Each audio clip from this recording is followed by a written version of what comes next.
Always hearing from producers that find themselves struggling with their beat making process. Often the issue is that they love making beats, they love the whole workflow, but they just lack that distinctiveness that they admire from other producers in the community. They often perceive their own beats as sounding kind of stale, kind of flat, and they just exhibit that kind of monotony of like the copy and paste kind of formula when it comes to beat making. When on the other hand, they want to make beats that sound just like their favorite producers in the community, ones that hit hard, mix really clean, sound unique, and sonically just sounds pleasing. And that challenge lies in bridging the gap between beats that they currently produce and the beats that they aspire to create. So in this video, I'm going to give you 4 effective methods for making more out of the box beats. I've decided on these 4 methods to kind of break you out of the old habits and your go-to workflows when it comes to beat making. And yeah, just give you some new and fun ways to keep making music. So let's dive into it. The first method we're going to get into is chord variation. So when it comes to chords, there's so many different variations, there's so many different progressions that you can go for. Yet when it comes to making beats, there's always the same chord progressions that you hear, and you hear them in every single tutorial as well. It's like click in a quick melody, knock it down 5 semitones. I can't lie, that strategy does work, but if you're trying to achieve a different feel, you need to switch up those chord progressions every now and then. And to be honest, it's just good practice to have a big bag full of chord progressions that you can just go to, especially when you're in studio sessions and an artist just doesn't want the standard 1/5 progression. So you got a bunch of options to go from, and I'm going to show you some little tricks and tips after we go through these chord progressions too. So if you want that more emotional kind of feel, you might go for something like this. Yeah, we're just in E minor, starting on E minor, going down to D major, C major, just going down a semitone in the minor scale every time. You can literally just reverse that entire chord progression.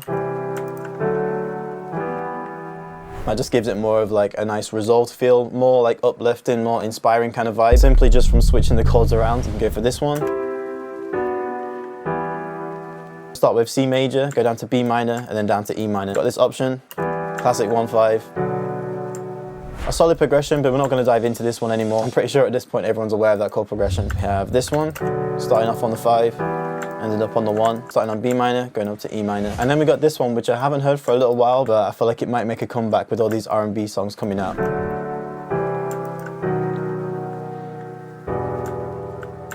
Similar to the other chord progression, as you can see, we've got C major down to B minor, then ending on E minor, but we're just starting off with a D major, so it just kind of gives it a bit more tension here. And then we got this one, man, this is kind of like a go-to gunner kind of chord progression if you're using guitar.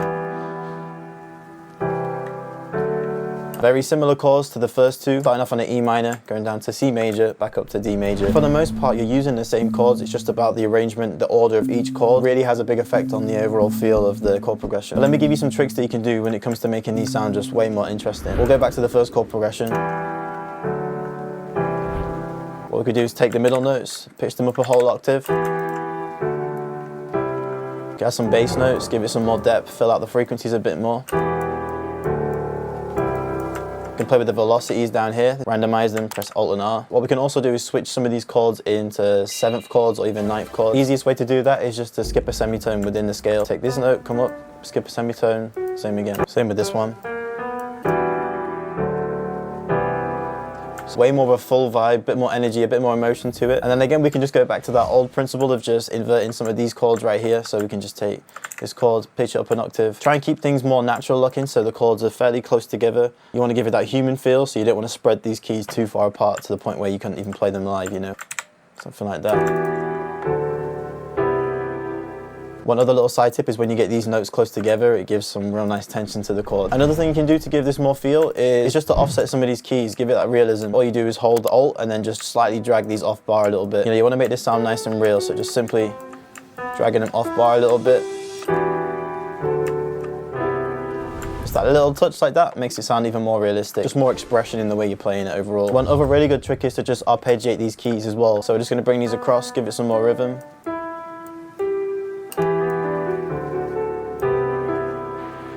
That's really nice, man. That's a whole bag of tricks that you guys can add to your arsenal when it comes to spicing up your chord progressions. And all of these little tricks you can apply to all of the chord progressions that we've just been through. But let's get into method number 2. Method number 2 on the list is sound variety. Now this method isn't specific to any part of the workflow. It just makes for good practice to keep things fresh. So it could be finding or just using a new VST once a week, finding new drum sounds. You can find new drum sounds at prodllb.com. Just anything really. But the possibilities are endless. So let me just dive into some for you in here. So we'll roll with this chord progression. This is just one we created earlier.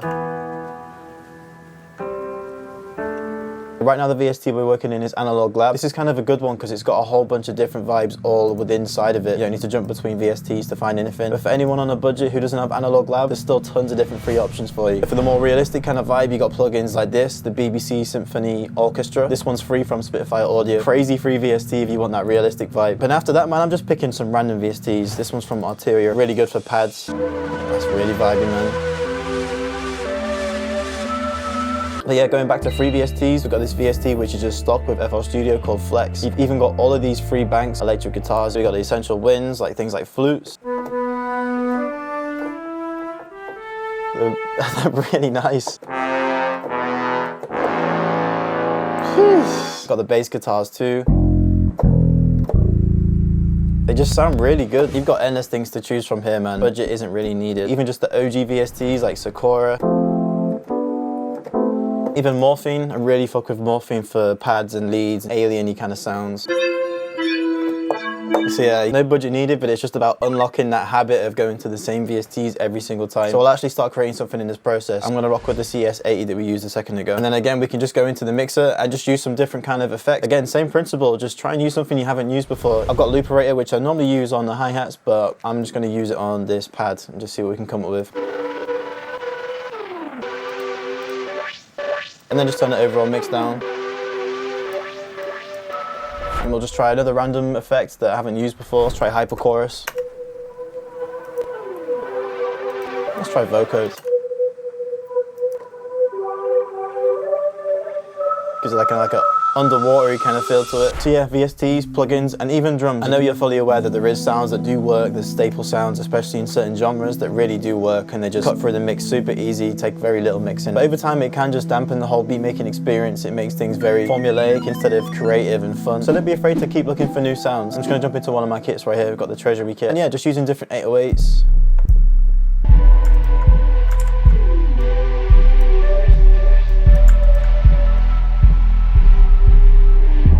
Same concept for the hi-hat, man. We'll just find something different. Rim shot, snare, kick, little open hat too.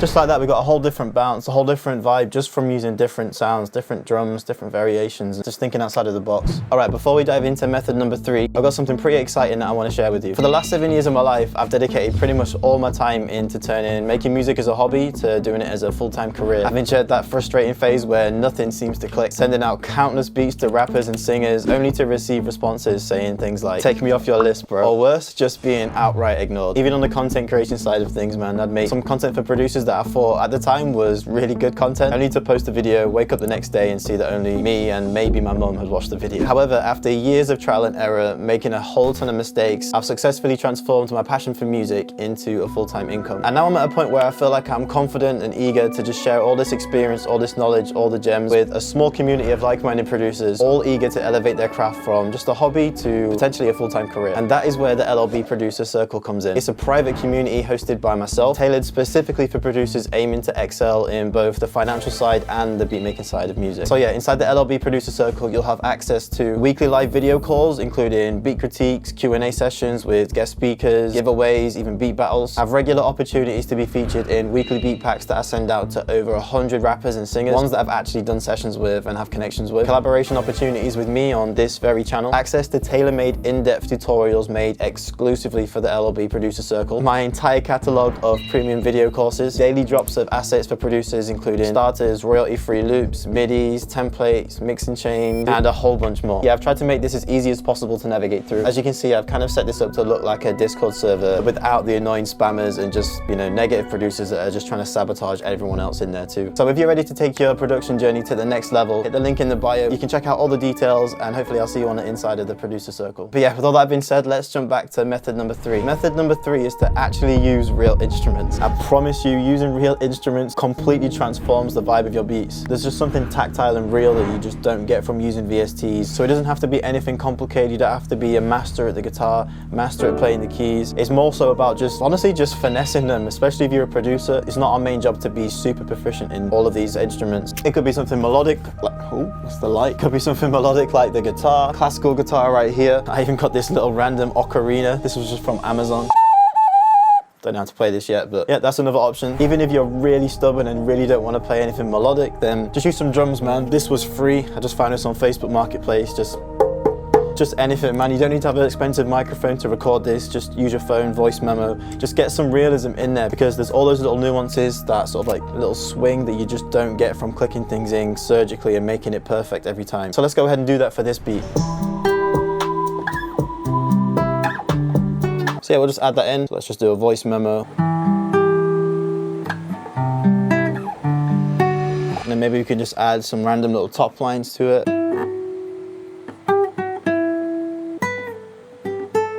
Send it over.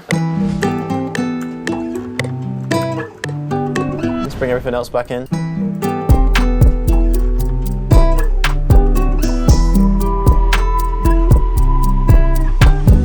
We'll just add a little bit of processing to it. EQ, compression, tape, RC20, chorus, reverb, delay as well.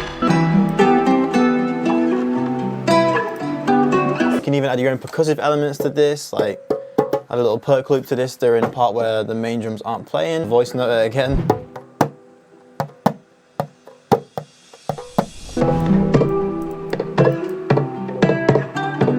Just from that, we've gone from a real basic chord progression, a real basic sound, to a really nice full sounding melody. But again, the possibilities are endless. Don't be afraid to just try some new things and just have fun. That's the main thing. But let's move on to the final method, method number 4. Finally, method number 4 is to flip your workflow back to front. Method number 4 was actually repopularized by Metro Boomin. Today is often slept on the power of starting with your drums first and securing a for sure bounce that's gonna work. Basically just starting with the drums first. I'm guilty for doing the same thing. I've even been doing it during this whole video. Starting with the melody is just kind of like a go-to habit for a lot of us producers, and just starting with drums first can make a huge difference. So let's give it a try. Very simple beat, I think.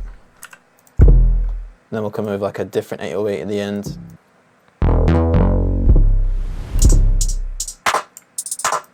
Repeat that.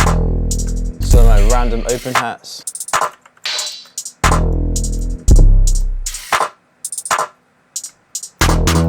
So we've got a nice bounce, very simple one right there, but let's just go in and just spice this up with the melody, man. Now we've got a bounce that we know works. So we're just gonna come into expand, nice cheap VST.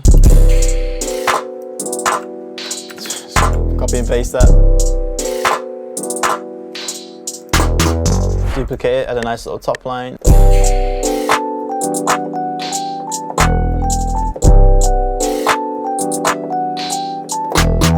Now we'll come into morphine, find a nice lead. Let's try a different VST. We'll just try like Toxic Biohazard, why not?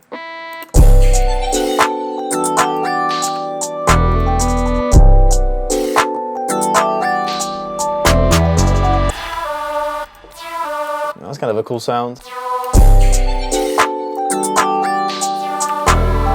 Ding, ding, ding, ding, ding, ding.